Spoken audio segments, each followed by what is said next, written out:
নমস্কার, আমি সুমনা। আজকে গাছ থেকে জামরুল পাড়া হবে।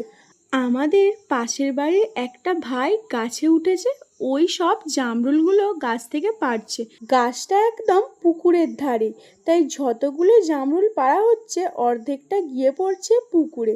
পুকুরের দিকে ডালটাতে যে কটা জামরুল হয়েছিল ওইগুলোই পাড়া হয়েছে।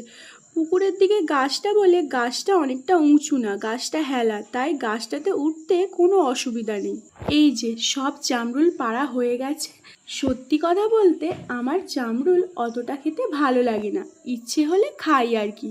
তাই ভাবলাম জামরুল তো কাঁচা খেয়েই থাকি, যদি আজকে একটু মশলা দিয়ে মেখে খাই তাহলে হয়তো ভালো লাগবে। সেই জন্য জামরুলগুলো ভালো করে জলে ধুয়ে নিলাম, এরপর ছুরি দিয়ে কেটে নিলাম। এর ওপর দিয়ে দিলাম বিট লবণ, ভাজা মশলা আর লঙ্কার গুঁড়ো। দেখতে বেশ ভালোই লাগছে, তাহলে খেতেও ভালো হবে। এবার ভালো করে মেখে নিলাম। বেশ ভালোই হয়েছে খেতে। কেমন লাগলো কমেন্টে জানাবেন। সবাই ভালো থাকবেন, সুস্থ থাকবেন।